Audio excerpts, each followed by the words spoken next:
Hi everyone, welcome to my channel, and today we're going to delve into another tragic case together.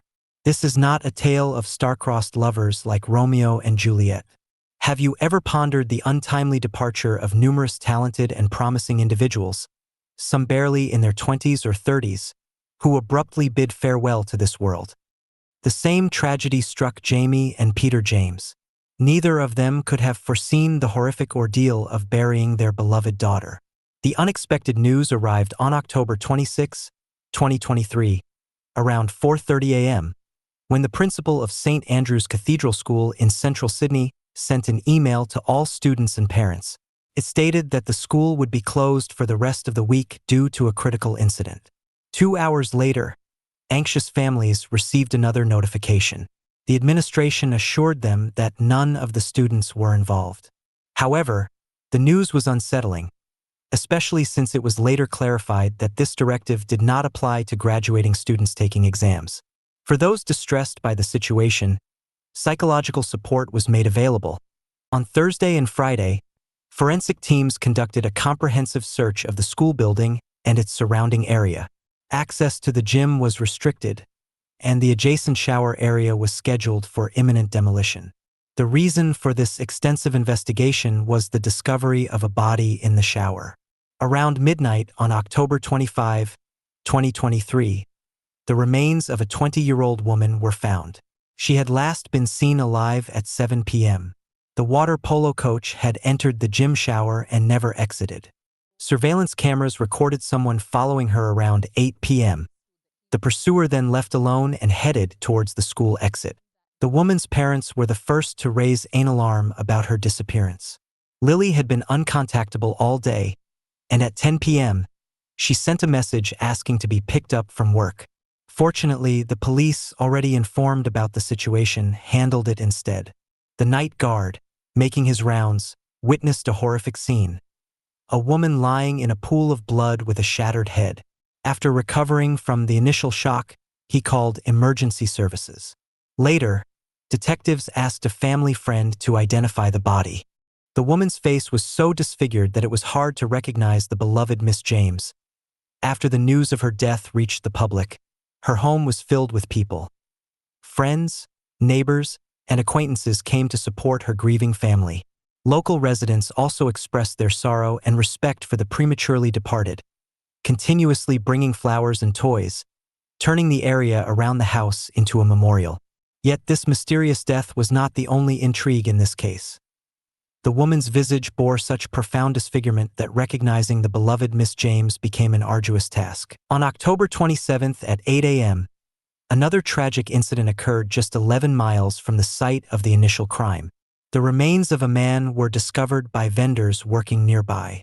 This grim discovery took place on the rocks of Diamond Bay Reserve, near Vaucluse and the eastern suburbs of Sydney. Following a report to the authorities, a rescue team was swiftly mobilized. The operation involved a bomb squad, Marine Corps, and a rescue helicopter arriving at 3:30 p.m. Due to the injuries sustained from a significant fall, the man's body was unable to be visually identified on site. Consequently, it was retrieved and transferred to forensic experts for further examination. Fingerprints were utilized for identification purposes, as visual identification was not possible due to the extent of the injuries. Although experts had suspicions regarding the man's identity, confirmation was required for certainty. Eventually, the individual was identified as 24-year-old Paul Thiessen, who was implicated in the crime involving Lilie James. Investigators faced a formidable challenge in establishing connections between the two tragic incidents and unraveling the events leading up to them. Lilie, a diamond amidst the stones, was born in the coastal town of Sans Souci, New South Wales, Australia, in the spring month of 2002. Lilie was the cherished first child of the close-knit James family, particularly adored by Barbara, her maternal grandmother. Growing up alongside her younger brother Max by the ocean, she enjoyed an active and enduring childhood, fueled by her passion for swimming.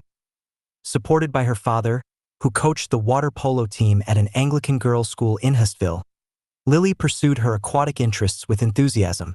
Remembered by friends as sociable, friendly, and academically gifted, She often lent a helping hand to those in need, endearing herself to many and ensuring she was never without company. During her upper school years, Lilie's remarkable achievements in academics, sports, and community involvement earned her recognition as one of the top students. Whatever endeavor she undertook, she excelled effortlessly. Lilie harbored a keen interest in the dramatic arts, leading her to actively engage in the theater and dance club. Her talents did not go unnoticed. Following in her father's footsteps, she embarked on a journey to pursue water polo professionally. Lilie's dedication and talent earned her the title of swimming champion in the under-17 category. Understandably, her parents were overjoyed with their daughter's accomplishments and celebrated each success lavishly.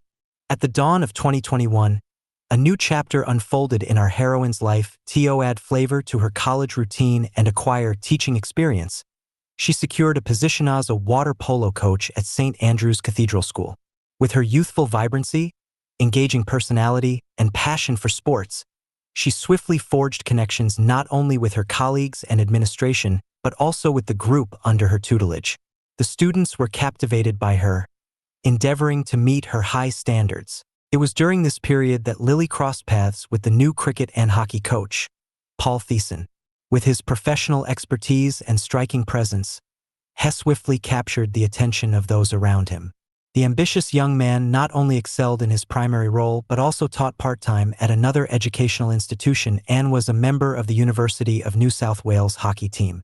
Paul undeniably enjoyed popularity, particularly among female audiences. However, opinions about him were varied. Some depicted him as proud and headstrong, while others acknowledged his positive attributes. Initially, the interaction between Lilie and Paul remained friendly and confined to mutual greetings. However, it gradually evolved into something deeper. Lilie's friends shared that one day, the young man mustered the courage to ask her out on a date.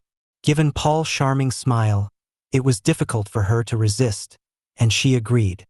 The date had a profound impact on both Lilie and Paul, leading them to decide to meet again, oblivious to the complexities of their budding relationship.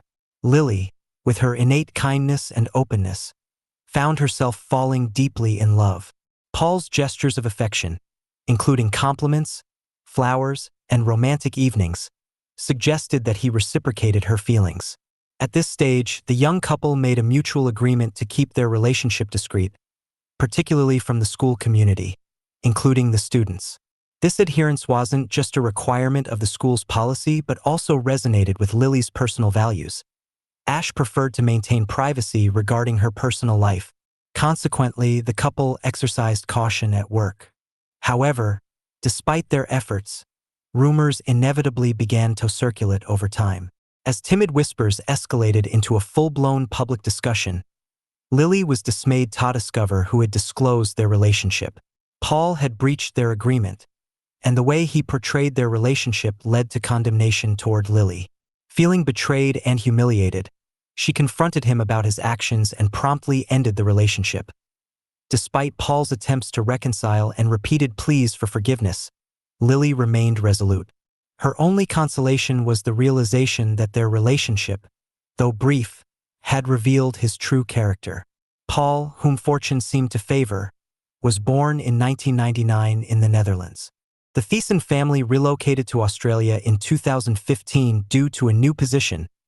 As an only child, Paul received abundant attention and care from his family, an upbringing that undoubtedly influenced his character. He grew accustomed to privilege and developed a self-centered demeanor. Despite this, Paul excelled academically and displayed prowess in sports, with his remarkable physical fitness immediately apparent. Upon enrolling at St. Andrew's Cathedral School following the relocation, he swiftly made his mark by joining the cricket team. His achievements on the field garnered him recognition and respect from his peers. Over time, Paul earned the title of team captain through his dedication and leadership on the cricket field. However, opinions about him began to diverge. Some of his peers resented his overconfident demeanor, especially his claims of being able to win over any girl's heart. Nevertheless, many found him charming and personable, particularly the ladies. Upon graduating in 2017, the school administration extended an offer for him to remain an assistant coach for cricket and hockey, a position he eagerly accepted. By early 2018, Paul had assumed full management of these sections, demonstrating confidence in his workplace and effectively taking on a leadership role. Eventually, Paul made the decision to resign and return home with his family, leaving behind the reasons for his sudden departure shrouded in mystery. Upon his return, he resolved to further his education and pursued a master's degree in sports management. In a conversation with old friends, he mentioned honing his coaching skills, which ultimately led to a lucrative offer from his former employer. In early 2020, the familiar doors of the school reopened for him. Upon his return to Australia, Paul reunited with a former friend who proposed they share housing expenses. Despite being financially capable of renting alone, Paul found the idea of shared living more enjoyable and agreed to the arrangement. The rented apartment was situated in Kensington, an eastern suburb of Sydney. Initially, the friends enjoyed each other's company, unwinding together at bars after work. However, a few months later, a conflict arose, prompting the fiery Paul to opt for living alone.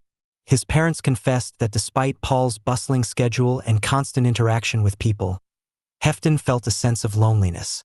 They were unaware of any romantic relationships in his life, though they suspected he hadn't encountered any serious love interests. Then, in March 2020, an unexpected event unfolded both nationally and globally. A coronavirus outbreak led Australia to declare a state of emergency and impose strict quarantine measures. For the next 18 months, Paul found himself isolated, unable to leave the country to reunite with his family due to the risks of infection. The extensive restrictions imposed by the pandemic profoundly affected all aspects of life, leaving Paul to navigate through the challenges on his own. By the summer of 2021, as life gradually returned to normalcy, it became apparent that the period of isolation had left its mark on interpersonal relationships. Upon resuming his previous duties, colleagues and acquaintances began to notice changes in Paul's character and behavior. Despite this, he swiftly immersed himself in the sports world, emerging as a key player on the hockey team. His active lifestyle continued unabated, and he even found himself featuring in advertisements for matches. At the same time, acquaintances noticed new traits in him, including sudden bursts of anger that were previously unseen. There were also whispers circulating at the school suggesting he had a particular interest in his female students. The young coach frequently engaged in flirtatious behavior with teenage girls, often observing them for extended periods, leading to discomfort and embarrassment. Despite these behaviors, Thiessen continued to be seen as a prominent figure. His coaching prowess played a crucial role in the team's advancement to the finals of the Australian Hockey League. It must have been a blow to his pride when Lilie decided to end their relationship. Following the investigation into the case, there was a clear link to Paul's involvement. After the discovery of a woman's body, authorities swiftly began tracing the perpetrator. Surveillance footage, both indoors and outdoors, played a crucial role in identifying the young man as he appeared carelessly on camera. Subsequent inquiries were made to Lillian's cell phone provider to pinpoint Paul's last known location, prompting the police to track him using GPS technology. Additionally, efforts were made to locate the victim's phone in hopes that its contents could provide valuable information about the incident. Eventually, the device's locations were determined. Through reconstructing the timeline of events, it was revealed that Paul had purchased a hammer from a hardware store just days before the attack. It appears that Paul's anger towards Lilie led him to confront her in a tragic manner, despite her innocence in the situation. The sequence of events unfolded as follows. On the morning of October 25th, Lilie attended university and later went to her job in the afternoon.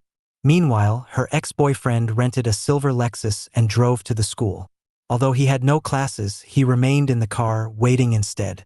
Once all the students had departed the building, the perpetrator entered the gym. To conceal the hammer, he hid it under his jacket. Upon arriving at the scene, Paul observed Lilie's movements.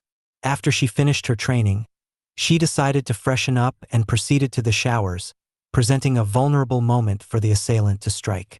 The perpetrator followed Lilie into the shower area, where an argument ensued. In a fit outrage, he viciously assaulted her, striking her head. Pathologists later confirmed that her death was instantaneous, and she did not suffer. After waiting for an hour, the assailant collected Lilie's personal belongings in a backpack and exited the building. Outside, he entered the car and drove to Diamond Bay, where he disposed of the weapon in a garbage container. Surveillance cameras captured him at the reserve at 8:47 p.m. The last known location of Paul, tracked by investigators, was the Gap, a cliffside area in an eastern suburb of Sydney, where clues to his whereabouts emerged. This location holds significance for various reasons. It's a popular spot for tourists but also notorious for numerous suicides. Around 10 p.m., using Lilie's phone, Paul sent a message to Mr. James, likely intending to lead to the discovery of the girl's body. It's uncertain whether regretted his actions and hoped for help for Lilie, or if he was simply informing her parents of her location. Their concern was evident through the dozens of calls made to her phone that an hour later, Paul made a brief emergency call but abruptly hung up. Following this, he made a decision he had been contemplating for a long time. He stepped into the abyss and ended his own life, leaving behind final clues to his tragic actions. Upon arriving at the cliff, police found the personal belongings of the former lovers but no sign of the young man. A rented car was discovered parked nearby, leading authorities to conclude that he may no longer be alive. It's speculated that he might have been unable to cope with his guilt or unwilling to face the consequences of his actions. In any case, the primary concern was to locate Paul's body. On October 26th at 9 a.m., police helicopters and boats descended upon Vaucluse. The entire coastline underwent extensive patrolling, and the area around the cliff at Diamond Bay was cordoned off. Despite the exhaustive search efforts on the first day, no results were obtained. However, by chance, the young man's body was discovered washed onto the rocks of the reserve the following day. Following an autopsy and examination, Paul Thiessen was officially declared responsible for Lilie James's demise. Unfortunately, due to his passing, it was impossible to hold him legally accountable, resulting in the closure of the criminal case. His body was subsequently entrusted to his parents, who opted not to repatriate him to the Netherlands, but instead chose to cremate him and scatter his ashes in Sydney. Farewell to Lilie took place on November 17, 2023, at her former school in Hustville. Around 500 individuals gathered to bid farewell to their beloved relative, friend, and coach. The school administration arranged a live broadcast of the ceremony to accommodate those unable to attend in person. The family of the girl requested attendees to refrain from wearing dark attire and instead encouraged them to dress in bright colors, reflecting Lilie's lively, energetic, creative, and unique personality. Many heartfelt words were shared about Lilie during the ceremony. In response, the James family expressed gratitude to everyone who had supported and assisted them during those challenging days. At the entrance to the building, students and colleagues assembled a makeshift memorial adorned with Lilie's favorite flowers and farewell letters. This touching tribute served as a testament to the impact she had on those around her. As a mark of tribute and respect, the school's website featured a video of Lilie performing a monologue from Macbeth. With the circumstances surrounding Lilie's tragic death now established, the school management sent another email to the students' parents, offering apologies to all affected by the tragedy. The principal reassured the community that the crime was entirely unexpected and pledged that such an incident would not recur. Understandably, many expressed concerns over the breach of safety in a place meant to nurture and protect children. The administration emphasized the importance of viewing the incident as isolated and encouraged everyone to resume their education with renewed determination. Subsequently, a meeting was arranged with renowned forensic psychologist Tim Watson-Monro, who possesses extensive experience in analyzing the minds of both criminals and victims. This initiative aimed to provide support and guidance to the school community in navigating the aftermath of the tragedy. He was invited to address the audience and provide insights into Paul Thiessen's behavior. The expert asserted that Paul's actions were characteristic of individuals with inflated self-esteem who struggle to accept rejection. He believed that Paul's actions were not impulsive but rather calculated and cold-hearted. Paul acted according to his desires without any sense of remorse. When questioned about Paul's decision to end his own life, Mr. Watson-Monro suggested that Paul aimed to evade accountability and the shame of his actions. In his analysis, Mr. Watson Monroe described Paul as a narcissistic individual with psychopathic tendencies. Thank you for watching, everyone. Be sure to subscribe to my channel for more compelling stories ahead.